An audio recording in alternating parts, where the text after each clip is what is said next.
गुरुर्ब्रह्मा गुरुर्विष्णु गुरुर्देवो महेश्वर गुरुर्साक्षात् परब्रह्म तस्मै श्री गुरवे नमः। कृष्णाय वासुदेवाय हरये परमात्मने प्रणतक्लेशनाशाय गोविन्दाय नमो नमः। कृष्णाय वासुदेवाय देवकीनन्दनाय च नन्दगोपकुमाराय गोविन्दाय नमो नमः। वसुदेवसुतं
খুব দুঃখিত, আজকে জয়েন করতে দেরি হয়ে গেল, অনেকটা রাত হয়ে গেল এমনিতেই। কিন্তু কি করি, আজকে কার্তিক মাসের নিয়ম সেবা ভাগবত পাঠ করতে হবে, তো করতেই হবে যখন, তাহলে তোমরাও শুনো যদি শুনতে চাও, এই আর কি।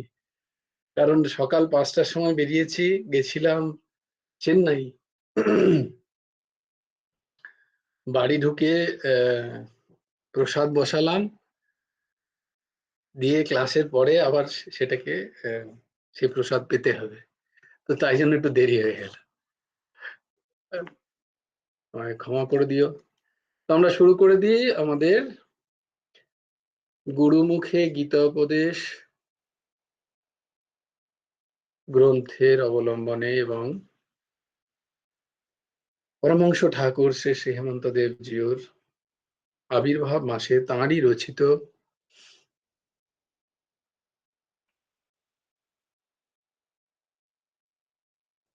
গুরুমুখী গীতোপদেশ গ্রন্থ থেকে গীতার রিভিশন ক্লাসেস হচ্ছে আমাদের। আর কথাসার ভাগবতী কথা থেকে আমাদের ভাগবতী শ্রবণ। তো 31 নম্বর অনুচ্ছেদে ঠাকুর লিখছেন যে ঈশ্বরের স্বয়ং আবির্ভাব কেন, ঈশ্বর কেন নিজে আসেন। কারণ চতুর্থ অধ্যায়ের কি নাম না, জ্ঞান যোগ, তাই না? তাহলে আমাদের কি কি যোগ হলো? অর্জুন বিষাদ যোগ, সাংখ্য যোগ, কর্মযোগ এবং জ্ঞান যোগ, 4টে যোগ। আমি আবার জিজ্ঞেস করবো কিন্তু, যাকে খুশি সবাই লিখে রাখো, মুখস্থ করতে হবে আমাদের। কি কি যোগ? অর্জুন বিষাদ যোগ, প্রথম যোগ হচ্ছে অর্জুন বিষাদ যোগ, দ্বিতীয় হচ্ছে সাংখ্য যোগ, তৃতীয় হচ্ছে কর্মযোগ এবং চতুর্থ হচ্ছে জ্ঞান যোগ। সেই জ্ঞান যোগের সপ্তম এবং অষ্টম শ্লোক, যদা যদা হি ধর্মস্য গ্লানির্ভবতি ভারত অভ্যুত্থানমধর্মস্য তদাত্মাनं সৃজাম্যহম পরিত্রাণায় সাধূনাং বিনাশায় চ দুষ্কৃতাম ধর্ম সংস্থাপনার্থায় হম ভবামি যুগে যুগে।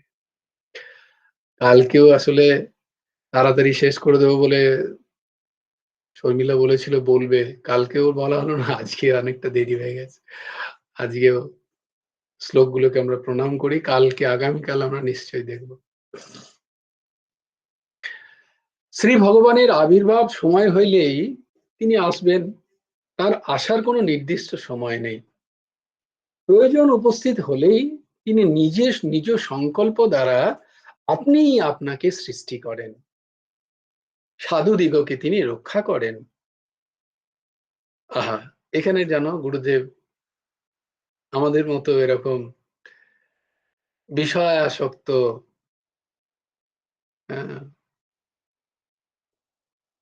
নীচ প্রবৃত্তি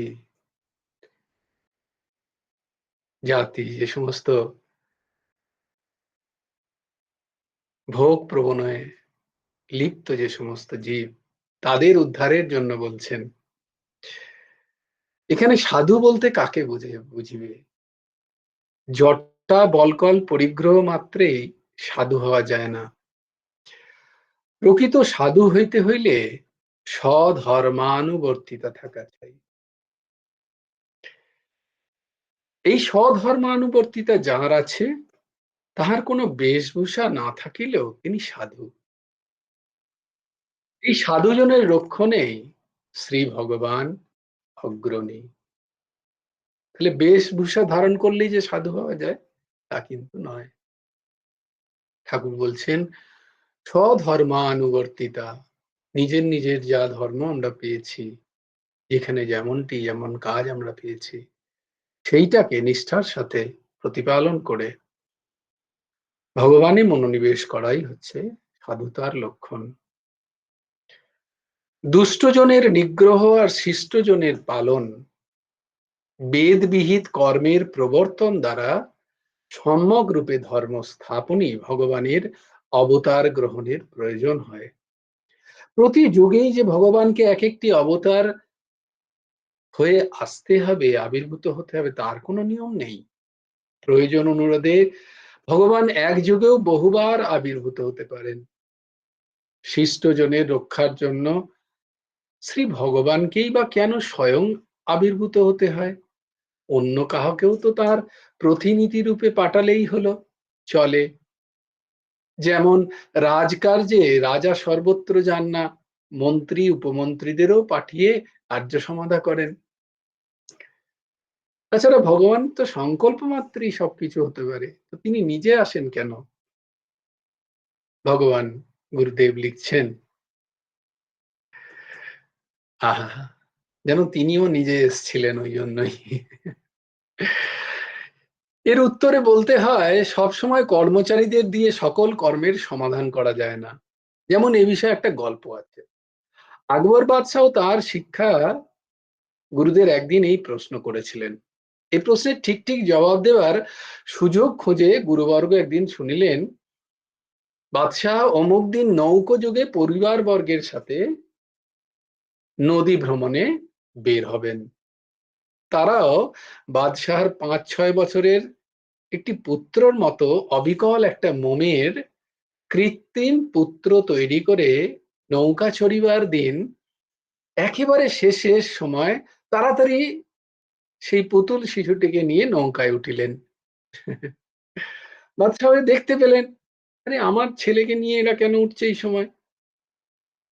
বাদশাহ দূর হতে মনে করলেন যে পুত্রটিকেও বোধহয় আদর করে ওরা নৌকো বিহার করতে নিয়ে যাচ্ছে, কারণ ২-৩টে নৌকো, বাদশাহ একটা অন্য নৌকায় চেপেছে, এরা একটা, মন্ত্রীরা অন্য নৌকায়, সেখানে তার পুত্ররূপী ওই পুতুলকে নিয়ে। যা হোক, খানিকক্ষণ পরে নৌকাগুলো সব যখন মাঝ নদীতে, সবাই খুব আনন্দ পাচ্ছে মনোরম দৃশ্যে, তখন মন্ত্রীরা ওই গুরুবর্গরা যে নৌকাটিতে ছিল সেখানে হঠাৎ একটা ওরা নাটক করার মতো ভিড়ের মধ্যে ঠেলাঠেলির ভাব দেখিয়ে সেই কৃত্রিম শিশুটিকে নদী গর্ভে ফেলে দেয়। বাদশাহের শিশুটি পড়ে গেছে বলিয়া সকলে সেই চিৎকার, এই শিশু পড়ে গেছে, বাচ্চার ছেলে, বাচ্চার পুত্র পড়ে গেল নদীতে, পড়ে গেছে বলে সবাই চেঁচাচ্ছে।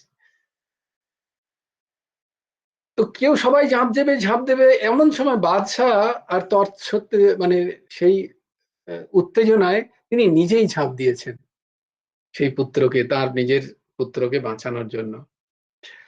যাই হোক সকলে তৎক্ষণাৎ আকবর বাদশাহকে সবাই তখন ঝাঁপ দিয়েছে। বাদশাহকে সবাই নদী থেকে জোর করে তুলে নিয়েছে। বাদশাহ বলছে, না না, আমার পুত্র চলে গেল, তোমরা আমাকে ছাড়ো, আমি বাঁচাবো তাকে। বলো, আপনি তো সাঁতারই জানেন না, কি করে বাঁচাবেন? তো বাদশাহকে কোন রকমে নৌকায় তুলে নিয়ে এসে তখন তারা বলছেন, আপনি বাদশাহ, আপনার কি জলে ঝাঁপ দেওয়া উচিত হয়েছে? আপনি তো আমাদের বললেই আমরা সবাই জলে ঝাঁপ দিয়ে দিতাম। বাদশাহ বলল, নিজের পুত্র গভীর জলে পড়ে গেছে শুনলে কোন পিতার মন স্থির থাকতে পারে? আহ ঠাকুর যেন নিজের কথা বলছেন। হ্যাঁ, ঠাকুর যেন এখানে নিজেকে বসাচ্ছেন। আহ রোমাঞ্চ দেয়। হুম, সম্পূর্ণ প্রচারের আড়ালে থেকে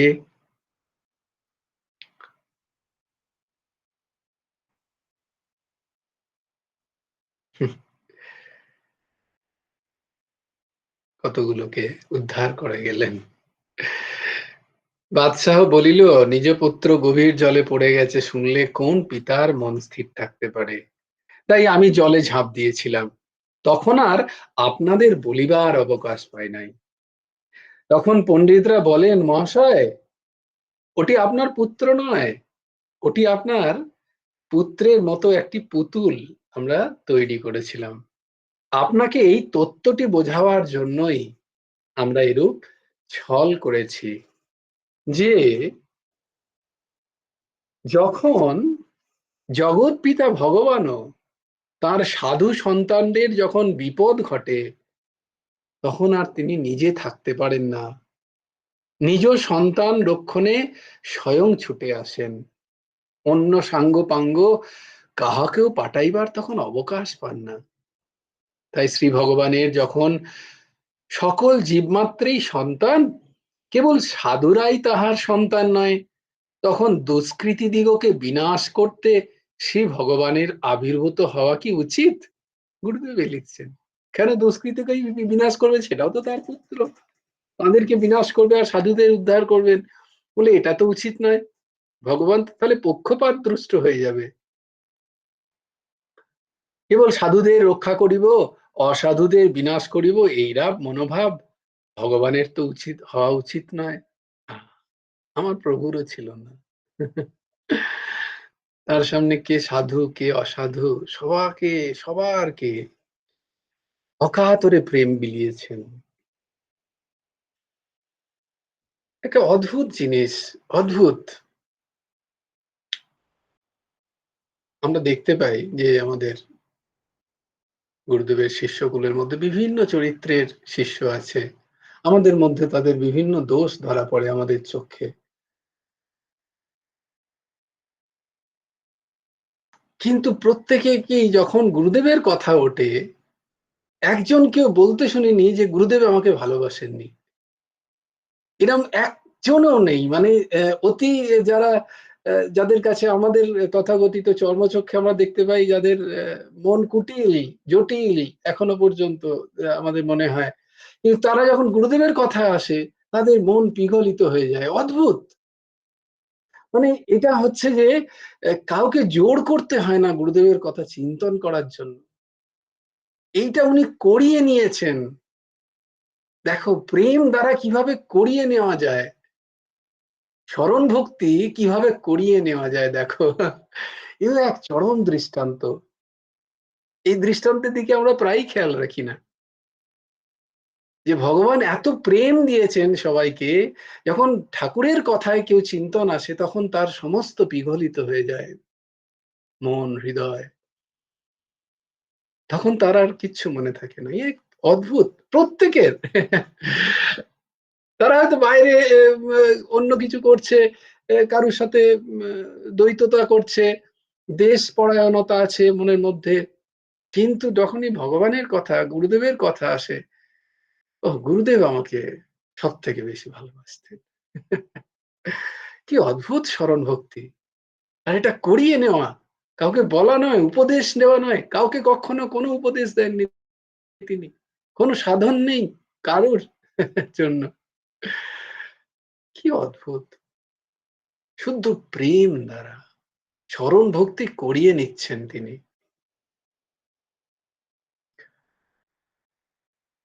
কারণ শ্রী ভগবানের পক্ষপাতিত্ব দোষ নেই, তিনি সমদর্শী। তাই ভগবানের এই দুষ্ট নিগ্রহ ইহাও কোনো অহিত আচরণ নয়। বিচার করতে গেলে পারমার্থিকতায় ইহা ঠিক আচরণই মনে হয়। বাহ্যত নিগ্রহ বলে মনে হইলেও তা কিন্তু পারমার্থিক নিগ্রহ নয়। যেমন মাতা তার দুষ্ট পুত্রকে শাসন করেন, মারেন, কিন্তু অন্তরে করুণাহীন হন না। কোন দুষ্ট পুত্রকে মাতা শাসন করেন, তাকে মারেন, কিন্তু সেই মারাটা ক্রোধমূলক নয়, করুণামূলক। এইরূপ পরমেশ্বরও দুষ্ট নিগ্রহের দ্বারা তাদের প্রতি একেবারে করুণাহীন বোঝাবে না। লালনে তাড়নে মাতুর্ন কারুণ্যম যথার্ভকে তদবদেব মহেশ্বস্য নিয়ন্তর্গুণদোষয়োঃ। একটা কথায় আছে, হতারের গতি দায়ক, অর্থাৎ শত্রুদিগকে বাহ্যত সংহার করে তাদের পরম গতি প্রদান করাই শ্রী ভগবানের উদ্দেশ্য।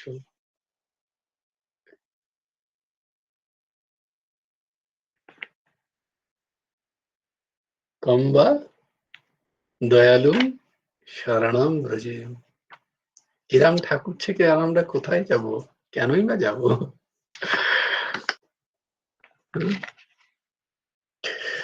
जय जय श्री राधे। ओम सच्चिदानंद रूपाय गुरवे बुद्धि साक्षिणे श्री हेमंताय वरिष्ठाय नमो अक्लिष्ट कर्मणे। ओम सच्चिदानंद रूपाय कृष्णाय क्लिष्ट कर्मणे नमो वेदांत विद्याय गुरवे बुद्धि साक्षिणे। जयति पराशर सूनु सत्यवती हृदयानंदन व्यास यस्यस्य कमलबलितं वाङ्मयमृतं जगत् शिवोति। यः स्वानुभवमखिल श्रुतिसारमेकम् अध्यात्मदीपम् अतितितीर्षतां तमोहन्दम् संसारिणां करुणाय पुराणगुह्यं तं व्यासो सूनुमुपयामि গুরুম মুনীনাম। আমরা গতকাল কোন প্রসঙ্গ পড়েছি?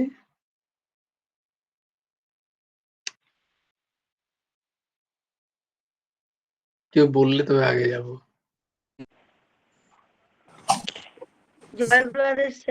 বামন হ্যাঁ, ভগবানের হ্যাঁ। চর্চা হয়েছে। বামন দেবের উপনয়নটা। কে কি বললো? বামন দেবের উপনয়ন। হ্যাঁ, ঠিক। বামন দেবের উপনয়ন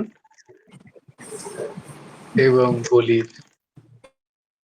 বলিকে তার গ্রহণ, বলির আত্মনিবেদনের কাহিনী আমরা কালকে শুনেছি।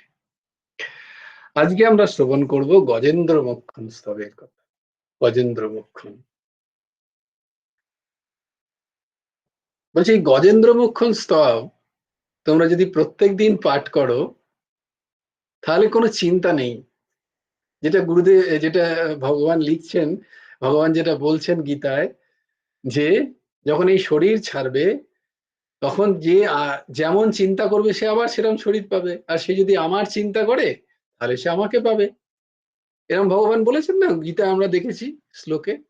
বলছে গজেন্দ্র মোক্ষণ স্তব যে প্রত্যেক দিন পাঠ করে একবার, বলছে তার আর কোনো চিন্তা নেই। তার শেষ সময় যদি চিন্তা নাও হয় তাহলেও ভগবান আসবেন। এতই এর মাহাত্ম্য গজেন্দ্র মোক্ষণ স্তবে, এতই মাহাত্ম্য। তাই জন্য গুরুদেব কি মাহাত্ম্যের কথা বলেনি, খালি বলেছেন তোমরা করে যাও প্রত্যেকদিন গজেন্দ্র মোক্ষণ স্তব, রসশ্লোকী আর গোপাল সহস্র। আর যেমন যেটা আমি দিয়েছি যে নাম বা রাধেশ্যাম নাম, সেটা তো আছেই। উঠিতে বসিতে খাইতে শুইতে যত্র তত্র নাম লয়, দেশ কাল বিচার নাই, সর্বসিদ্ধি হয়। এই গজেন্দ্র মোক্ষণ স্তবের এত মহিমা, তাই তোমরা ভুলেও খেতে ভুলে যেও, কিন্তু গজেন্দ্র মোক্ষণ স্তব পাঠ করতে ভুলে যেও না। কিন্তু অবশ্যই গজেন্দ্র মোক্ষণ স্তব প্রত্যেক দিন শ্রবণ করবে বা পাঠ করবে, প্রত্যেকে। তো গজেন্দ্র মোক্ষণ দ্রাবিড় দেশে ইন্দ্রদম্ন নামে বিষ্ণু ভক্ত এক রাজা ছিলেন। ভগবান বিষ্ণুই তার ধ্যান জ্ঞান ছিল। মহামুনি অগস্ত্যের শাপে তিনি গজেন্দ্র হয়ে ক্ষীরোদ সাগর বেষ্টিত ত্রিকূট পর্বতে জন্মগ্রহণ করেন। কেন এরকম হলো না? একবার ইন্দ্রদম্ন রাজা স্নান সেরে মৌনী হয়ে ভগবান শ্রী হরিকে স্মরণ করছিলেন। এমন সময় সুবিখ্যাত ঋষি অগস্ত্য শিষ্যগণ পরিবৃত্ত হয়ে সেখানে উপস্থিত হন। মহারাজ ইন্দ্রদম্ন মৌন ব্রত অবলম্বনী থাকায় মুনিকে যথাযথ সম্মান দিতে পারেননি। তিনি খুব রুষ্ট হয়ে মহাভক্ত রাজাকে বলেন, তুমি হস্তি জনি প্রাপ্ত হও। ইন্দ্রদম্ন রাজা ভগবত ভক্ত ছিলেন বলে তার পূর্ব জন্মের স্মৃতি লোপ পায় নাই।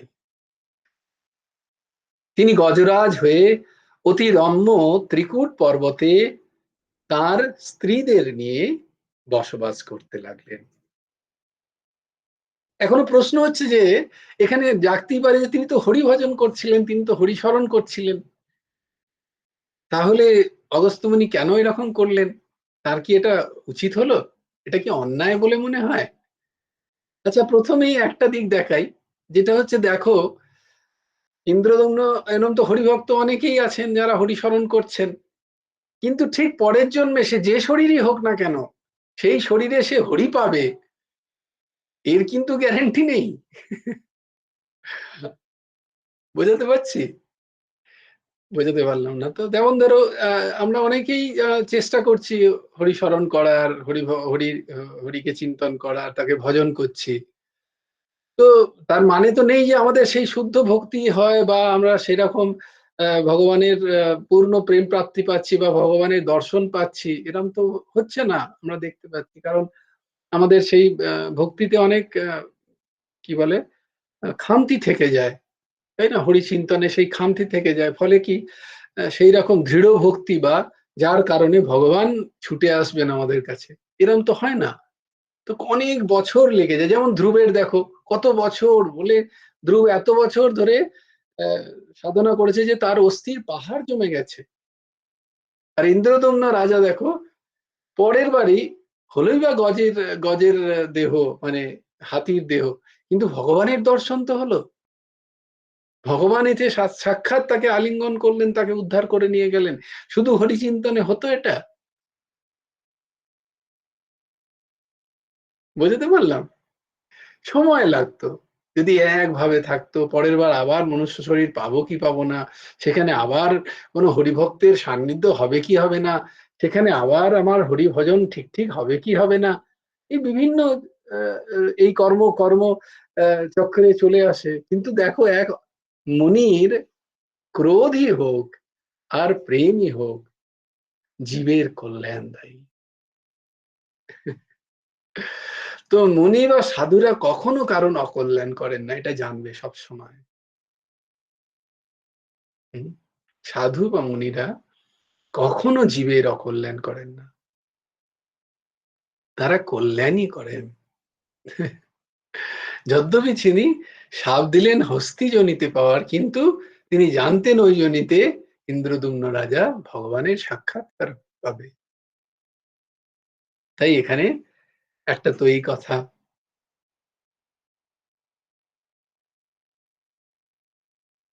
দ্বিতীয় কথা হলো গিয়ে যে ওই যে ভগবান, আমরা যেটা গীতাতেই মাত্র পড়লাম, যে স্বধর্ম অনুষ্ঠান, ইন্দ্রদম্ন তিনি রাজা ছিলেন,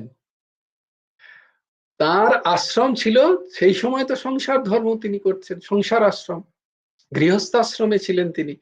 বানপ্রস্থ বা সন্ন্যাসে যদি তিনি যেতেন, এবং তিনি যদি ওই আচরণ করতেন তাহলে হয়তো অগস্ত্য মুনি এরম রেগে যেতেন না। কিন্তু তিনি গৃহস্থাশ্রমে থেকে তার উচিত হচ্ছে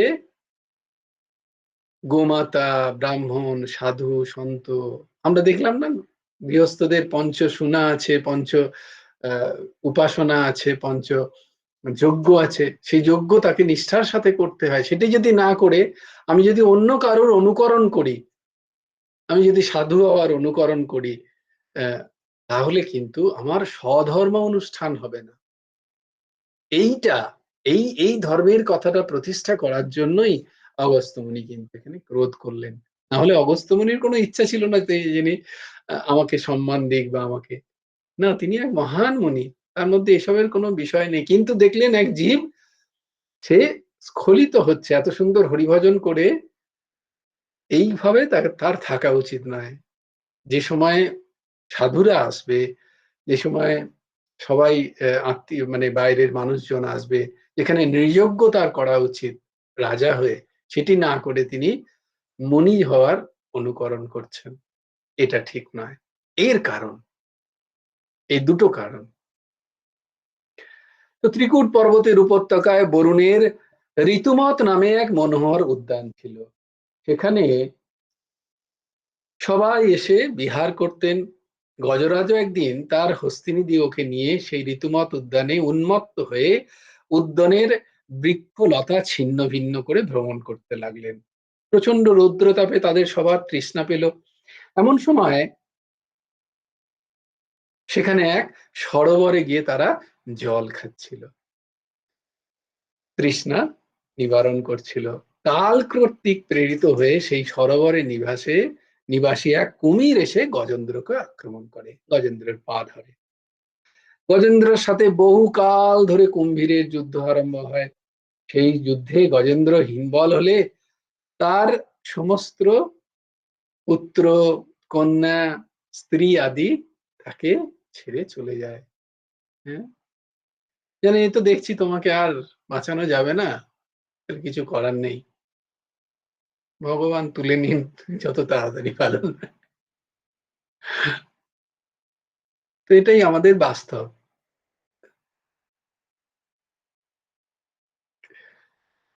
তো গজেন্দ্রকেও সেরকম সবাই ছেড়ে চলে গেল। তার পুত্র, কন্যা, স্ত্রী, অনেক স্ত্রী ছিল তার। তো গজেন্দ্র সবাইকে ডাকলো, গো শোনো, গো শোনো, আমাকে বাঁচাবে না, আমি তো, কুমির তো আমাকে টেনে নিয়ে চলে যাচ্ছে, আমি তো মরে যাব। গজেন্দ্রর খুব নিজের বলের প্রতি প্রথমে আস্থা ছিল, তারপরে আস্থা ছিল তার আত্মীয় স্বজনদের প্রতি, যে আমার এত বিশাল বড় আমার পরিবার, আমার তারা কেউ কিছু হতে দেবে না। কিন্তু সবাই টেনেও গজেন্দ্রকে কেউ বাঁচাতে না পেরে বলল, না, তোমার সাথে দেখছি আমাদেরও প্রাণ যাবে, তো তোমার একার যাক। চলে গেল সবাই, গজেন্দ্র একা লড়তে রইল। তো মন খারাপ করতে নেই, যত তাড়াতাড়ি রিয়েলিটি বোঝা যায় তত ভালো, সংসারে সুখ থাকে। তো গজেন্দ্রর সাথে বহুকাল ধরে কুম্ভীরের যুদ্ধ হলো, বলে 1000 বছর যুদ্ধ হলো। কারণ কুম্ভীর সে জলে খুব বলবান, আর গজেন্দ্র তো স্থল ভ্রমণ প্রাণী। তখন গজেন্দ্রর আর যখন উপায় নেই, দেখছে যে এবারে আমার আর কোনো উপায় নেই, কুম্ভীর আমাকে টেনে নিচে নিয়ে চলেই যাবে, আমার মৃত্যু হবে, তখন তার মনে পড়ে গেল তার সেই আগের হরিভজনের কথা। তাই যে যতটা করবে এখন ঠিক ততটাই থাকবে। হরিভজনের এই একটা সুবিধা, হরিভজনে কিন্তু এক ফোঁটাও কিচ্ছু ক্ষয় হয় না, যতটা করবে ঠিক ততটা থাকবে। যদি 100টা নাম করো, 100টা নামই থাকবে। সেটা কোনো অন্য যদি পাপ কার্য হয়ে যায় বা কিছু হয়ে যায় বা স্খলনও হয়ে যায় কোনো কারণে, ওটা কিন্তু 99 বা 50-এ আসবে না, ওটা কিন্তু 100ই থাকবে। এটা একটা দারুণ নিয়ম। এটা এটা এই দাস বলছে না, কিন্তু শাস্ত্রে লেখা আছে, মহাপুরুষরা বলেন। তাই জন্য যত পারো কামিয়ে নাও, এখন সুযোগ আছে, যখন মন চলছে, যখন সবকিছু ঠিকঠাক আছে। বলা তো যায় না প্রারব্ধের কারণে কোথায় নিয়ে কে কোথায় ফেললো, কারণ মায়া বড় বলবান। যতটা পারা যায় কামিয়ে নিয়ে রেখে দেওয়া ভালো। ও কাজে ঠিক আসবেই আসবে, আর পুরোটা কাজে আসবে। ওর জন্য বলবে না যে ওইটুকু আমি কেটে নিচ্ছি তোমার এইসব বাজে কাজের জন্য, না না না। বলবে বাজে কাজের ভোগ তুমি ভোগো, কিন্তু তুমি ভজনের ভজনটাও তুমি পাবেই পাবেই পাবে। এর মধ্যে বিন্দু মাত্র কেউ সন্দেহ রেখো না।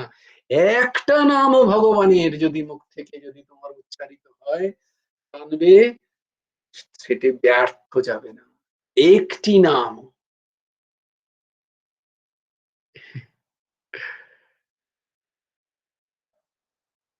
তো শ্রী, ওই দেখো টিকটিকিটা জানে, ও কিন্তু ঠিক জানে সব, সত্যি টিকটিকি। एवं श्रीशुक उवाच एवं ववसितो बुद्ध्या समाधाय मनोहृदि त्यजाप परमं याप्यं प्राग्जन्मन्यनुशिक्षितम्।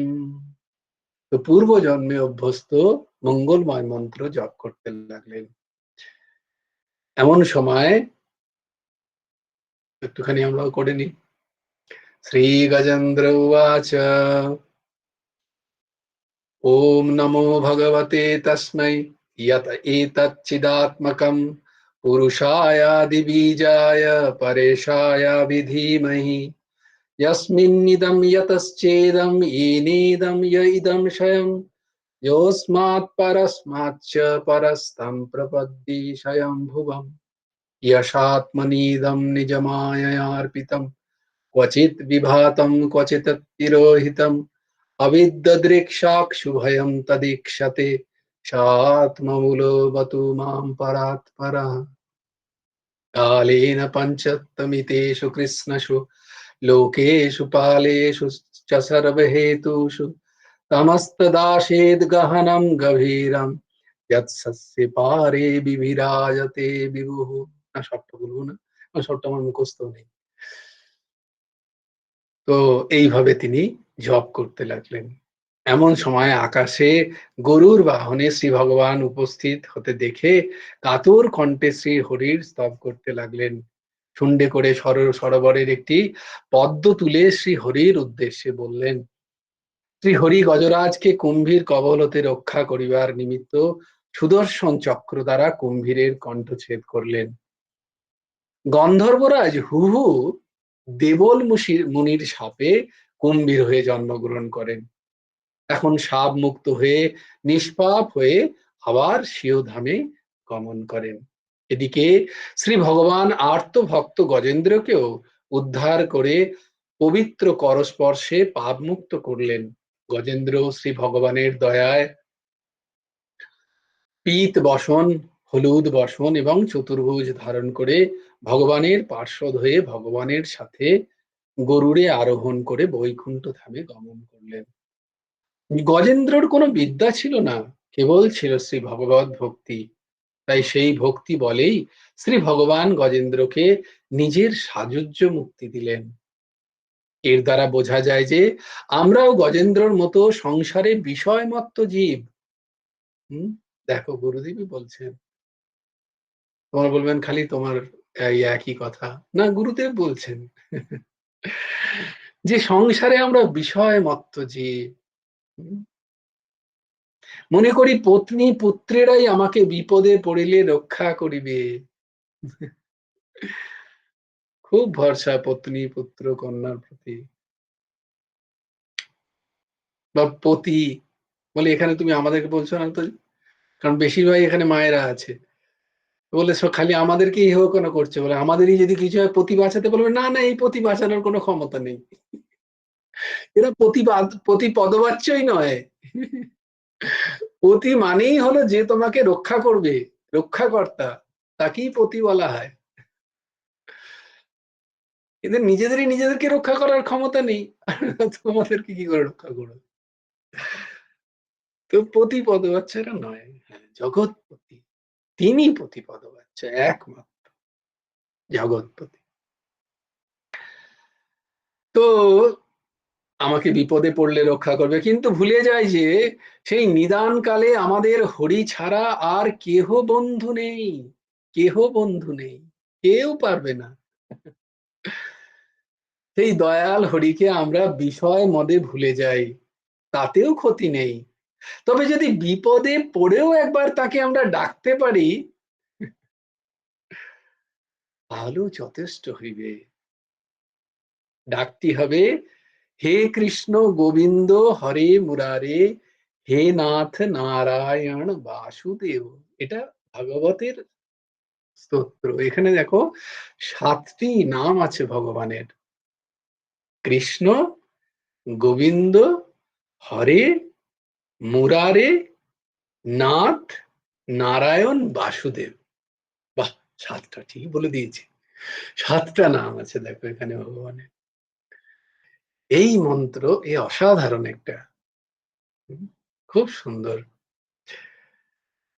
হে কৃষ্ণ গোবিন্দ হরে মুরারে, হে নাথ নারায়ণ বাসুদেব। তোমাদের রাত্রে ঘুম আসবে না এই সুরে, এরম গলায় যদি শোনো। ভালো সুরের ইউটিউবে আছে, তোমরা অবশ্যই এটা শ্রবণ করো। প্রত্যেকটা নামের একটা করে মানে আছে এবং সেগুলো জীব উদ্ধারের জন্য যথেষ্ট। একটি নাম, আর এখানে 7টি নাম আছে: কৃষ্ণ, গোবিন্দ, হরে, মুরারে, নাথ, নারায়ণ, বাসুদেব। প্রত্যেকটা নামের একটা করে মানে আছে। শ্রী ভগবান আর্তত্রাতা, কিন্তু মনে রাখতে হবে পূর্ব সংস্কার থাকে বলেই বিপদকালে শ্রী ভগবানকে ডাকতে ইচ্ছা হয়। যাদের সেই সংস্কার নেই তারা বিপদকালেও শ্রী ভগবানকে ডাকে না, তাহারা আর্তও হয় না। তাদের ভগবত বুদ্ধির লেশমাত্র নেই, কোনো ভগবত ভক্তির সংস্কার নেই। সেই জন্য চতুর মানব মানবীর কর্তব্য, যদি চতুর হতে চাও, কে চতুর হয় অপরকে দেখো না, নিজে যদি হতে চাও চতুর, তাহলে গুরুদেব আমাদের সংকেত করছেন কি সেটি শোনো। চতুর মানব মানবীরা কি করেন? অনিত্য সংসারে ভাগবতীয় সংস্কার গ্রহণ করা। যদি চতুর হতে চাও, বেশি সংসারের সাথে লড়ো না, চুপচুপে ছুপারুস্তম হও, আর ভগবানের প্রিয় হওয়ার চেষ্টা করো। যত পারো ভেতরে ভেতরে ভগবানের কাছে যাওয়ার চেষ্টা করো। সংসারের কাছে গেলে সংসার থাকবে না, কারণ সংসারতি ইতি সংসার। যে নিরন্তর সরে সরে যাচ্ছে তাকে কোনোদিন ধরতে পারবে না। সবাই চেষ্টা করে দেখেছে, কেউ পারেনি, তুমিও পারবে না। তাই বেশি মারামারি ঝগড়াঝাটি করতে নেই সংসারে। ভগবানকে ধরার চেষ্টা করতে হয় ভেতরে ভেতরে, যদি চতুর হতে চাও। যদি ভোঁদা হয়ে থাকতে চাও তাহলে ভোঁদু থাকো, যাতে অন্তত বিপদকালেও শ্রী ভগবানকে মনে পড়ে, যেমন গজেন্দ্রের ছিল। তাই জন্য যাকে চতুর বলবে যে আজ থেকে, ও খুব চালাক, ও ভীষণ চালাক, জানো, দেখবে ও সব থেকে বোকা। এই সূত্র অনুযায়ী সেই রকম মানুষ সব থেকে বোকা, তাই না? যে সংসারের অনিত্য বিষয় নিয়েই চিন্তন করছে, সেগুলো সবাইকে ঠকিয়ে ঠকিয়ে নিচ্ছে, ভাবছে বোধহয় আমার কাছে থাকবে। থাকবে কি? তাহলে সে তো বোকা হয়ে গেল সব থেকে, তাই না? তুমি যদি ওপরে ওপরে যা কিছু করো, ভেতরে ভেতরে যদি ভগবানকে, যা নিত্য বস্তু সংগ্রহ করতে থাকো, তাহলে সে কে বেশি চালাক? এই গজেন্দ্র মোক্ষণের কথা যারা মনোযোগ সহকারে শ্রবণ কীর্তন করেন, তাদের শ্রী ভগবত ভক্তি তো লাভ হয়ই, অথচ তাহাদের কীর্তি লাভ যশ লাভও হয়। ব্যাস, আমার আর কোনো চিন্তা নেই, আমার কীর্তিও লাভ হবে, যশ মানে কীর্তিদাও, আমার কীর্তিদা আছেন না, মা রাধারানীর মা কীর্তিদা মা আর যশোদা মা, দুজনেই আমার প্রতি খুব কৃপা বর্ষণ করবেন। না না, তোমাদের উপরেও করবেন। ঠাকুর লিখছেন, যদি শ্রবণ ঠিক ঠিক করে করে থাকো যদি এদিকে ওদিক গিয়ে থাকো তাহলে হবে না, তাহলে পাবে না। কারণ আমাকে তো কনসেন্ট্রেট করে তোমাদের বলতে হচ্ছে, আমাদের সামনে তো গুরুদেব বসে আছেন, আমি তো অন্য কিছু করতে পারবো না। কিন্তু তোমাদের তো তো আর জানি না, প্রভু আমাকে ক্ষমা করো, ওইরকম না, নিশ্চয়ই তোমরা সেরকম ভাবেই শুনছো। কারণ যদি লাভ পেতে হয় তাহলে শ্রবণটাও শ্রবণের মতোই করতে হবে। হুম, আর আবার টিকটিকি, সত্যি টিকটিকি। এবং দুঃস্বপ্ন সুস্বপ্ন হয়, আর দুষ্কৃতি জাত আপদের শান্তি হয়। আমি বলছি না, গুরুদেব বলছেন সত্য সংকল্প, অপাপ বিদ্ধ শরীর। বলে 12 বছর যদি কেউ ব্রহ্মচর্য পালন করেন, ঠিক ঠিক ব্রহ্মচর্য, ব্রহ্মচর্যের অনেক কঠিন নিয়ম আছে। বলছে 12 বছর যদি ঠিক ঠিক কেউ ব্রহ্মচর্য পালন করে, তিনি সত্য কথা বলেন না, তিনি যা বলেন সেটা সত্য হয়। চিন্তা করো ব্রহ্মচর্যের কি বিশাল মহিমা। আর আমাদের ঠাকুর 40 বছর শুধু পায়ের দিকে মুখ তুলে, পায়ের দিকে, পায়ের আঙুলের দিকে তাকিয়ে চলতেন। এমন হয়েছে যে তিনি বিবাহ দিয়েছেন। তিনি পণ্ডিত ছিলেন, পণ্ডিত মশাই ছিলেন প্রথমে, তিনি বিবাহ দিয়েছেন কন্যার। সেই কন্যা পরে একদিন রাস্তায় দেখে হয়ে প্রণাম করছে, বলছে কে মা তুমি? চিন্তা করা যায়। বলে সে কি পণ্ডিত মশাই, আপনি আমাদের বিবাহ দিলেন আমার। তখন তিনি লুকাচ্ছেন, তিনি তার সংকল্প বলতে চাননি, তিনি তখন লুকাচ্ছেন, না মা, না মা, না মা, হ্যাঁ আমি ভুলে গেছি। তিনি তাকে তার মুখ দেখেনি, তার মুখ। এই ব্রহ্মচর্য 40 বছর, তাহলে বুঝতে পারছো তিনি যা বলছেন তা সত্য, মেনে নাও। এই গজেন্দ্র মোক্ষণ যদি আমরা ঠিক ঠিক পাঠ করতে পারি, কীর্তন করতে পারি, শ্রবণ করতে পারি, তাহলে দুঃস্বপ্ন সুস্বপ্ন হয়ে যাবে, দুষ্কৃতি জাত আপদের সমস্ত শান্তি পাবো আমরা। এ কথা শ্রীমদ্ ভাগবত বলছেন এবং তিনি অনুমোদন করছেন। ভাগবত তো বলছেন, কিন্তু তিনি অনুমোদন করছেন। जय जय श्री राधे, जय जय श्री सीताराम, हर हर महादेव। भज गुरु हेमंत देव राधे श्याम, जप हरे कृष्ण हरे राम। जय जय श्री राधे, जय जय श्री राधे, जय जय श्री राधे।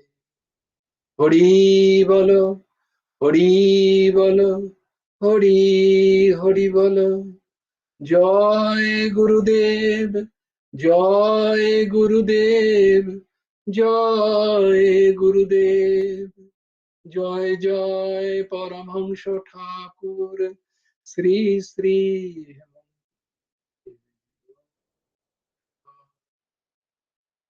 বংশী বিভূষিত করন্নবনীরদাভা, পীতাম্বরাদরুণ বিম্ব ফলধর স্টা, পূর্ণেন্দু সুন্দর মুখাদরবিন্দ নেত্রা, কৃষ্ণাৎ পরাম কিমপি তত্ত্বহং ন জানি। ध्येयं सदा परिभवग्नमभीष्टदोहं, तीर्थास्पदं शिवविरिञ्चिनुतं शरण्यं। भृत्यर्थाहं प्रणतपालो भवाब्दिपोतं, वन्दे महापुरुषते चरणारविन्दं। त्वक्ता सुदुत्वज सुरेप्सितराज्यलक्ष्मीं, धर्मिष्ठार्यवचसा जदगादरण्यम्। मायामृगं दयितयप्सितमन्वधावत्, वन्दे महापुरुषते चरणारविन्दम्। नमो ब्रह्मन्न देवाय गो ब्रह्मन्न हिताय च जगद्धीताय कृष्णाय गोविन्दाय नमो नमः। कृष्णाय वासुदेवाय हरये परमात्मने प्रणतक्लेशनाशाय गोविन्दाय नमो नमः। जय गुरु राधे श्याम, राधे श्याम, राधे श्याम, শ্যাম শ্যাম রাধে রাধে, রাধে কৃষ্ণ কৃষ্ণ কৃষ্ণ রাধে রাধে। জয় গুরু রাধে শ্যাম। শ্রী গুরার্পণমস্তু। শ্রী হেমন্ত দেবার্পণমস্তু। সবাই ভালো থেকো।